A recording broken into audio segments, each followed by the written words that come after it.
lead me higher, and lift my eyes up to the light where I can see all the pain coming to an end.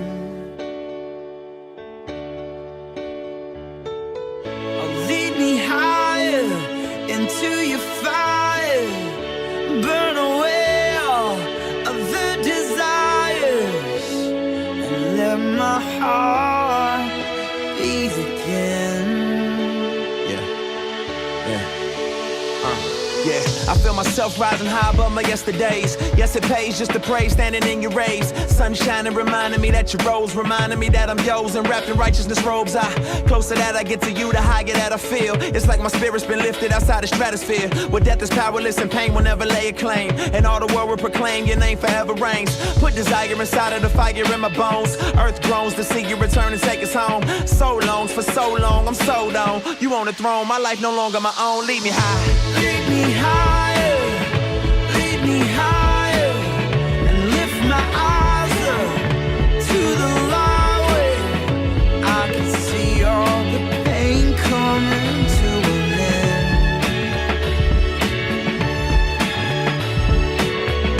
Lead me higher into your fire, burn away all of the desires, and let my heart.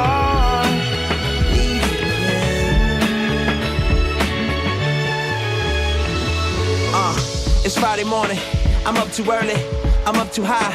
The sky below me, like I'm sitting in a plane, feeling strange, can't explain how I get to experience these things. Been to plenty cities, spent pretty pennies and ate plenty. Do a show, I come home and feel empty. No, it's never me. I'm glad to say I've been changed like presidential campaigns. Used to wake up in the morning pursuing the wrong things. Now I wake up in the morning pursuing the Lord's name. Take me higher than the highest, show my hope and my desire. Lifting me up high despite of this gravity, lead me higher. Lead me higher, and lift my eyes up to the light where I can see all the pain coming to an end.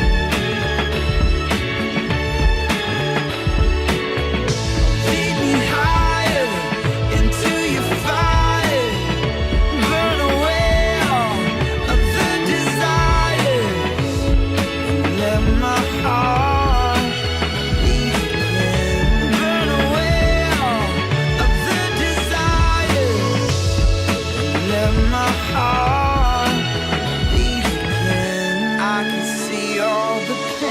Coming to an end. Happy Wednesday and welcome to Rock on Air.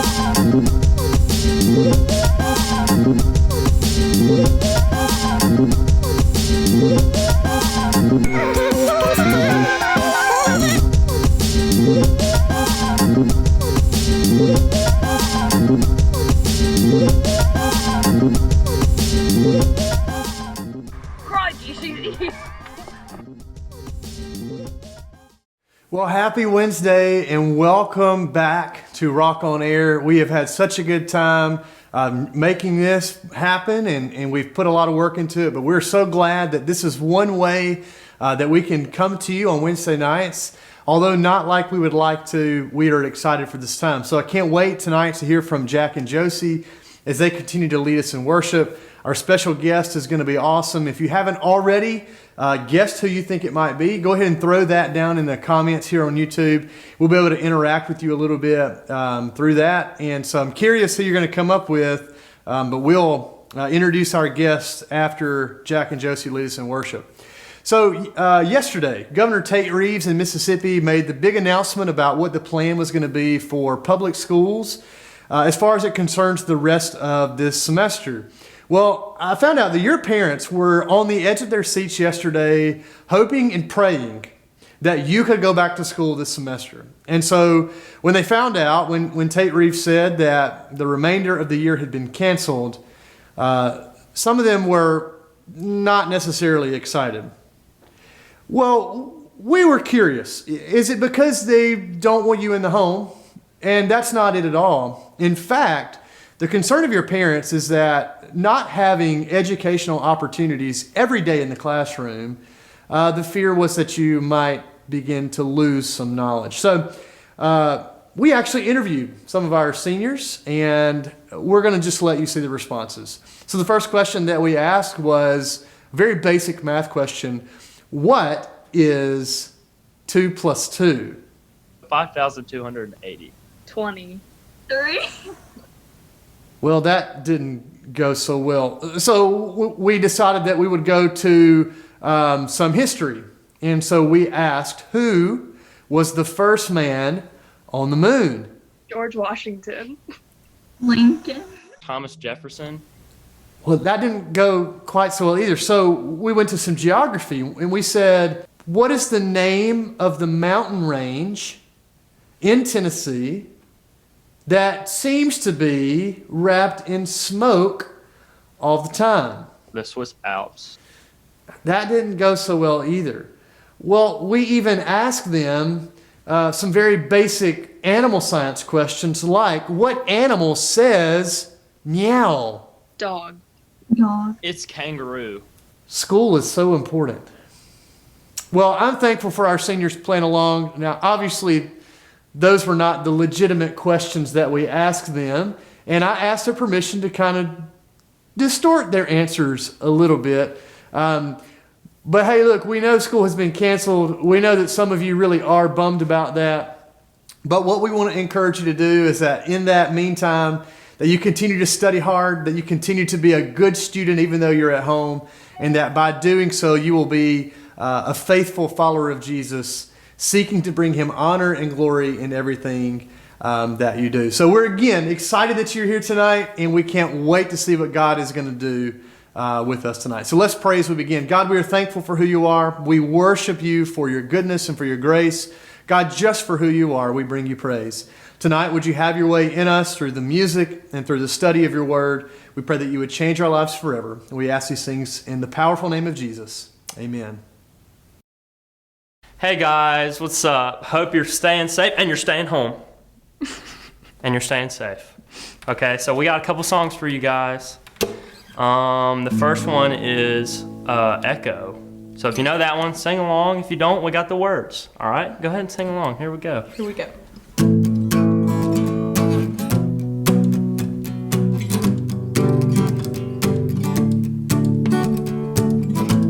When night has fallen, when fear is coming, still you're calling me. When faith is lost and my hope exhausted, you will be my strength. When my mind says I'm not good enough, God, you're enough for me. I've decided I'm not giving up, 'cause you won't give up on me. You won't give up on me. Your love is holding on and it won't let go. I feel it breaking out like an echo. Your love is holding on and it won't let go. I feel it breaking out like an echo, echo in my soul.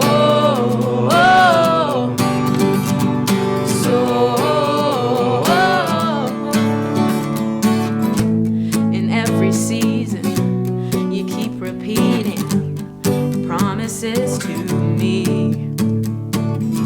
Now there's no stopping what you have started till it is complete. When my mind says I'm not good enough, God, you're enough for me. I've decided I'm not giving up, 'cause you won't give up on me. You won't give up on me. Your love is holding on and it won't let go. I feel it breaking out like an echo. Your love is holding on and it won't let go. I feel it breaking out, breaking out. Your love is holding on and it won't let go.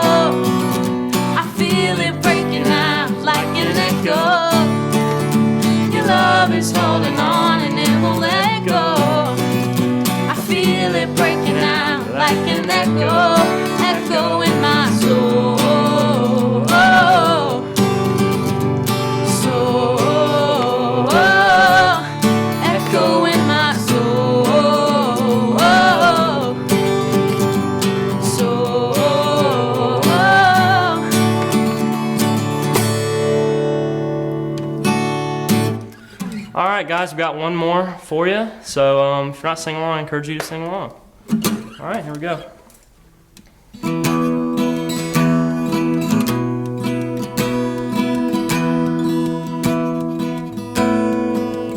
Hold me now in the hands that created the heavens. Find me now where the grace runs deep as your scars. You pulled me from the clay. You set me on a rock. You called me by your name. Made my heart whole again. Lifted up, and my knees know it's all for your glory. I might stand with more reasons to sing than to fear. You pulled me from the clay. You set me on a rock. You called me by your name. Made my heart whole again. Here I stand, I in surrender. I need you now. Hold my heart now and forever. My soul cries out. Once I was broken, you loved my whole heart through. Sin has no hold on me, 'cause your grace holds me now. And that grace owns the ground where the grave did. Where all my shame remains, left for dead in your way. You crashed those age-old gates. You left no stone unturned. You stepped out of that grave, shouldered me all the way.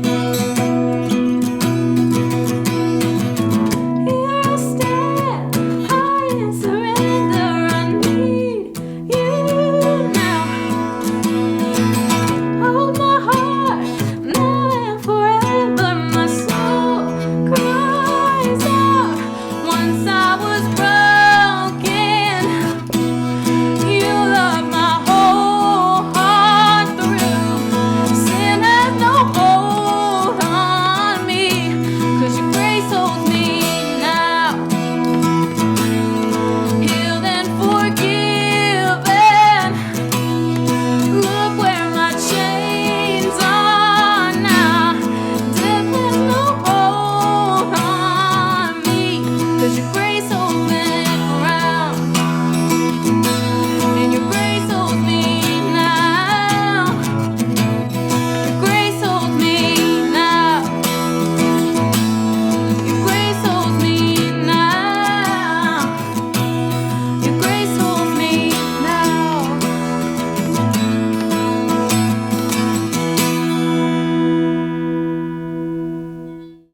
All right, well, welcome back. We are thankful for Jack and Josie leading us in worship. As you've been following along through the weeks, we have been introducing our special guest of the week by giving you some clues on Monday, Tuesday, and Wednesday mornings, if I get them out in time. And then we give you an additional clue, a bonus clue, right before they enter the set. So let's recap what those clues are. If you've not already gotten your guesses in, drop that right there in the YouTube chat. And if you get it right, who knows, you might win a prize or something. Might even be one of these sweet rock cups. We've actually updated these. These are fancy now. They're in Sharpie, so it won't come off on your hand anymore. But we have those available. So we actually increased the price, $20 a piece, because they're better. But anyway, the clues are, first of all, our guest this week actually used to live in North Pole, Alaska. The second clue was that this guest knows 5 languages. And the clue from today was that this guest loves to find any and all opportunities to quote from the book of Ecclesiastes. So do you have your guesses in? Everybody know who it is? Oh, here's your bonus clue. The bonus clue is that this person's name comes from Old French, and it means courteous.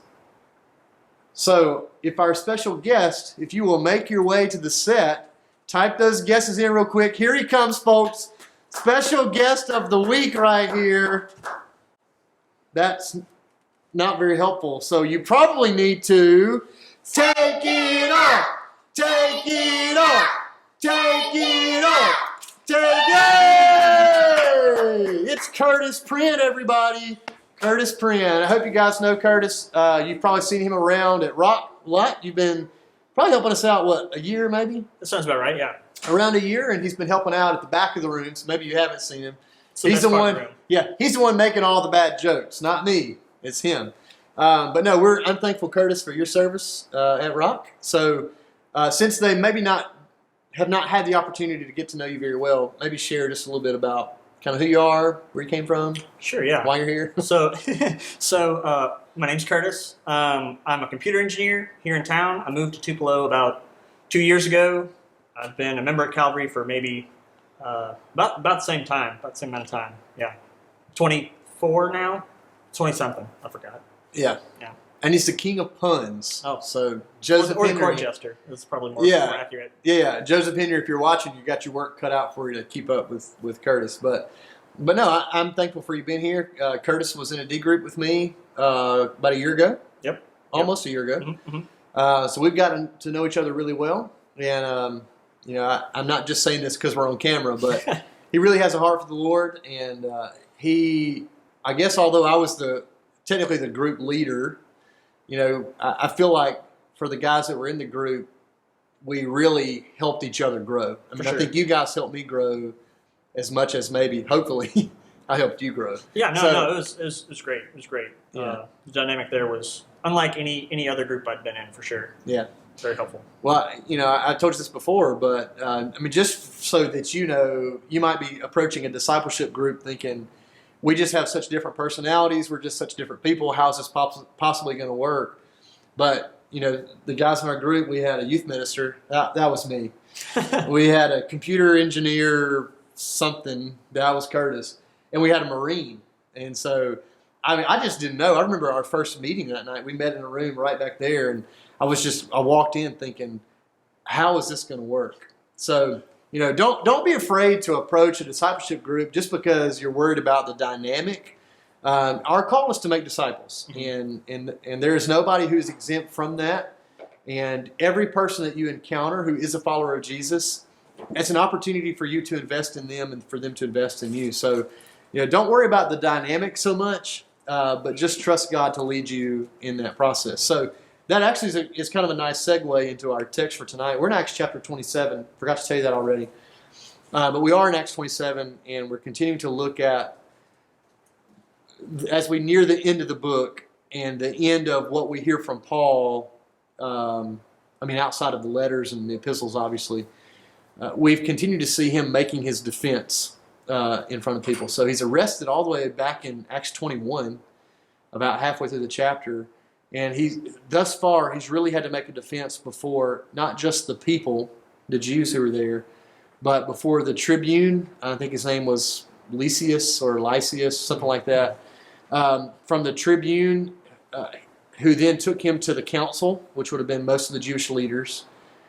Then he appeals to Caesar, and they take him to Festus. I think it was Festus. Hang with me. I'm going to go back and make sure I'm telling you right there. 3. He goes to, I'm sorry, not Festus, Felix. He goes to Felix. He appeals to Felix again. Then he appears before Festus. He appears before King Agrippa and Bernice. And every time Paul has appeared before any of these people, he basically has shared his testimony. And Curtis, you've been following along in the book of Acts on Wednesday nights, and they've been watching the live stream.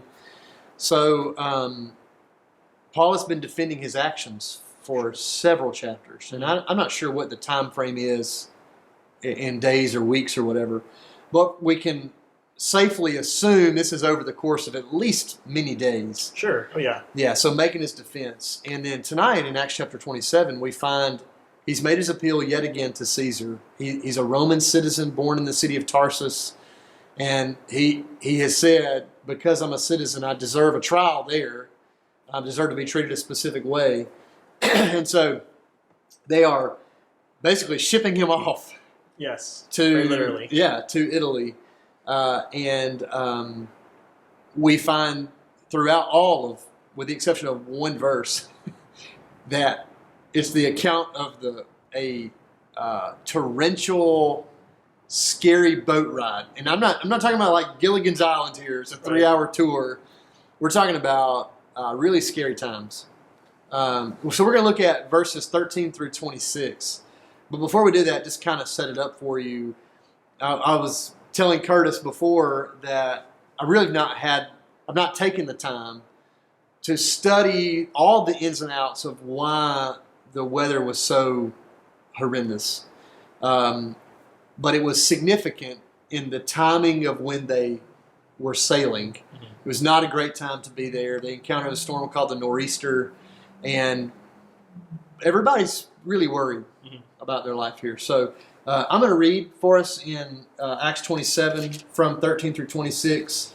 We'll throw the text there up on the screen for you. So if you don't have your Bible, I hope you do. But if you don't, you can follow along there. I'm reading from the CSB. So chapter 27, starting in verse 13. When a gentle south wind sprang up, they thought that being the sailors, or sailors, however you want to say it. Anyway, they thought they had achieved their purpose. They weighed anchor and sailed along the shore of Crete. But before long, a fierce wind called the northeaster rushed down from the island. Since the ship was caught and unable to head into the wind, we gave way to it and were driven along. After running under the shelter of a little island called Cauda, we were barely able to get control of the skiff. After hoisting it up, they used ropes and tackle and girded the ship. Fearing they would run aground on the Syrtis, they lowered the drift anchor, and in this way they were driven along. Because we were being severely battered by the storm, they began to jettison the cargo the next day. Can you imagine? Like, all of the things that you need for your journey, and you know your journey's not done yet, you start throwing it overboard so you can make it. So they're getting worried here, so that they're throwing things over. On the third day, they threw the ship's tackle overboard with their own hands. Now, I'm not certain here, but when I think of tackle, I think of like bait and tackle. So maybe fishing gear or whatever. Not football players. No, not football players. Told you, Joseph. But they're throwing over anything and everything to try to lighten the load. Mm-hmm. So they're throwing the tackle overboard. Verse 20, for many days neither sun nor stars appeared, and the severe storm kept raging. Finally, all hope was fading that we would be saved. Since they had been without food for a long time, Paul then stood up among them and said, you men should have followed my advice not to sail from Crete and sustain this damage and loss. Now I urge you to take courage, because there will be no loss of any of your lives, but only of the ship. For last night an angel of the God I belong to and serve stood by me and said, don't be afraid, Paul. It is necessary for you to appear before Caesar. And indeed, God has graciously given you all those who are sailing with you. So take courage, men, because I believe God that it will be just the way it was told to me. But we have to run aground on some island. So, Curtis, the goal of tonight is not to decipher every in and out of the text. There's a lot here that we could really dig into and talk about and determine. But you kind of laid it out when we were talking before about what the focus of the passage is. And what is that? Sure, yeah. So while Paul is being shipped to Italy, right, there's a lot of difficulty along the way, but God has appeared to Paul saying that it's needed that he appears before Caesar. And so with that, he knows that God's will is for him to appear before Caesar. And so in God's sovereignty and his power, he is going to get Paul there. And because Paul is going to be faithful in how he acts, he's going to act in such a way that would get him to that goal. But he knows that that's going to happen no matter what. Yeah, I think, sum it up in one word or two words: God's sovereignty. What does sovereignty mean? Well, it means that God is in control and we have no say. So now that's not to say that we're not allowed to make our own decisions. I mean, we see that all the way back in Genesis 3. Right, and Paul's making so many decisions right here. He's trying to say, okay, let's first of all, he's saying let's not sail right now. Then he's saying, okay, well, we shouldn't put the people overboard. We should do this and that. He's still making all these decisions along the way that God didn't say to make those decisions. He's acting in such a way in faith on what he knows is going to happen. So he's making these decisions to reach that end goal, I guess, that weren't specifically given to him. Yeah, absolutely. So, what do we want you to take away from this watching? Now, we've mentioned it every week, but I think it bears mentioning yet again that times are different right now. And we're sitting at home, and these can be, they really can be scary times. You drive to the store, and you see people in the full outfits and the mask and the gloves, and if you're on any form of social media, you've seen the silly costumes people have worn. Have you seen the guy with the halo, and he's got pool noodles on it's crazy. Oh, to keep people away or something? Or? Yeah, to keep people in at least 6 feet away from him. So there's some craziness that's going on out there, and people are nervous right now. Now, maybe as I think about our students, I don't know of any of them that are sitting at home biting their fingernails in fear over the things that are happening. But there may be some level of anxiety that you are experiencing. And Curtis, I don't know about you, but there is a worry of have I been exposed to this? And if I have, am I exposing all the people that I care about to this? And that's where the whole social distancing thing comes in.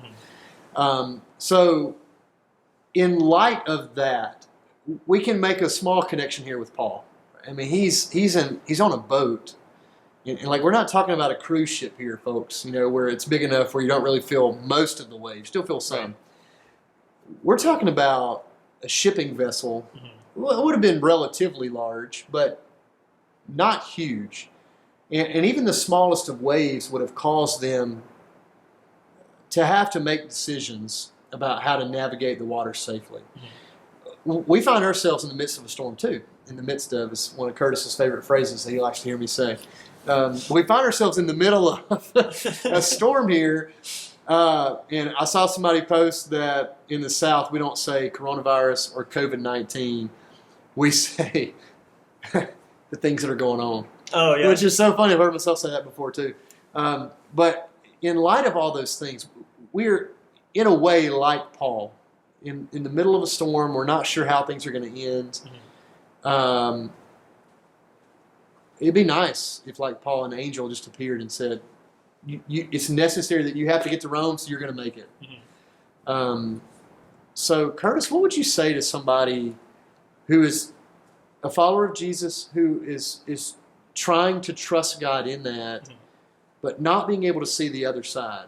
We don't know what the outcome is going to be. We hope it's soon, but, who knows? Sure. So what would you say to a follower of Jesus, especially a high school kid or a junior high kid, middle school kid? What do you say to that person? Yeah, so, as a believer, we may not have had personally an angel appear to us or God appear to us next to us, but we are given the Word. And the Word says that as believers, we will be with God in the end. During this life, there's going to be a lot of difficulties. There's the things that are going on right now, the Rona. And then, with Paul, there was difficulty. It says there was difficulty. They reached to this place with much difficulty. And they reached to this place with even greater difficulty. That doesn't mean that the journey between now and being with God is going to be easy. But we do have the assurance that we will get there. So no matter how difficult it gets, when we walk in faith, we are taking the steps forward to reach that goal, to arrive at that destination, and we can rest in that. No matter how difficult it gets, we can rest that that's where God is calling us to be. Yeah. So I forget now how the conversation came up, but we were talking with the kids yesterday, driving down the road, And Will asked a question. I forget now. It's about all the things that are happening, right? And I said, "Well, son, do you?" Oh, I know what it was. We were actually. It was Sunday when all the storms were hitting on Easter Sunday, and he asked, "Why does God allow storms to happen?"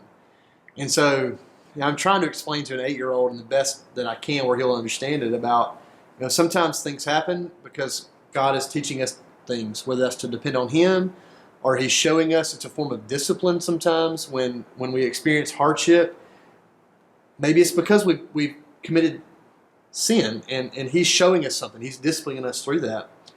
But a lot of times the bad things that we see are not necessarily the direct result of something that you've done. And so I asked him, Will, why does sin, or why do bad things happen at all? And he said, well, because of sin. And at the end of the day, where did the coronavirus happen? Well, it depends on who you ask. Some would say China. Right. China. It depends on who you ask. But at the end of the day, the virus is here, and all other viruses and sicknesses are here because sin entered the world so long ago, all the way back in Genesis chapter 3. So Satan has been battling against God from even really before that time. We know that Satan was an angel of God at one point. He rebelled against God. He wanted to have the power of God. He rebelled against God, and he begins to fight against Him. We see him enter in the form of a serpent in Genesis chapter 3.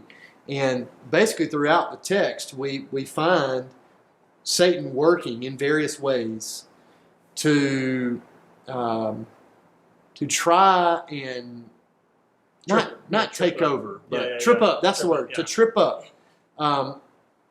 Not just those who follow God, but God's plan itself.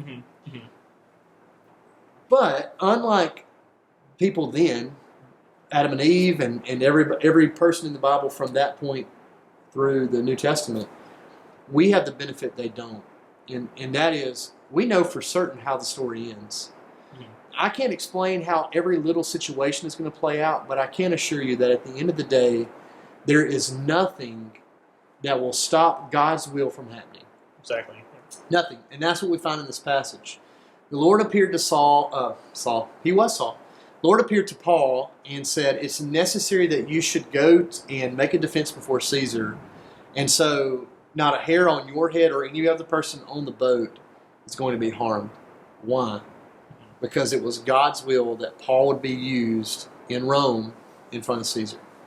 So the takeout, as we kind of wind this conversation down, is regardless of what happens, we can trust that God's will happen. And last week, Curtis, we talked about with Corey, we talked about the general call in the life of every believer and the specific call. Well, when it comes to God's will, I think we see a general will and a specific will. The general will of God is that every single person who claims to follow Jesus would bring honor and glory to the name of Christ by the way that they live. Right. I think that's the general will for God for every person. Paul lays out in 1 Thessalonians 4, for this is the will of God for your life, your sanctification. So, but the specific will for you might look a little different for me. I think about the missionary Jim Elliott, who goes to Ecuador to the Indians, the natives who are there, and they kill him. Well, would we say that was God's will, that he would be killed? I mean, maybe. It's hard to say that. Yeah. But as we've talked about, God is sovereign. So, I guess I would just ask you, Curtis, do you know, has God shown you what your specific will for him is? It's kind of a hard question. Sure. Yeah, no, I've not been called to, at least not obviously to me. Maybe I'm doing something that's specific and I feel called to it, but I didn't, an angel of the Lord didn't appear to me and say, this is what you need to do. Yeah. But I do take the general call of what God calls us to do in sanctification, right? And in that general call, there are several specifics. So all the specifics from everyone make up the general call. So if you're called to love, loving somebody or loving a people means acting specifically. There's no, you can't just generally love. Yeah. You can't do that, right? So all of your specifics from your day-to-day life have to lead toward this general call. And I think that's kind of where we're left in kind of freedom, I guess, to pursue in faith this call. Yeah, and that's a key word there, right there, in faith. Mm-hmm. You know, how are we able to accomplish God's will in our life? Well, it's not just because we're making the effort. Right. It's by His grace.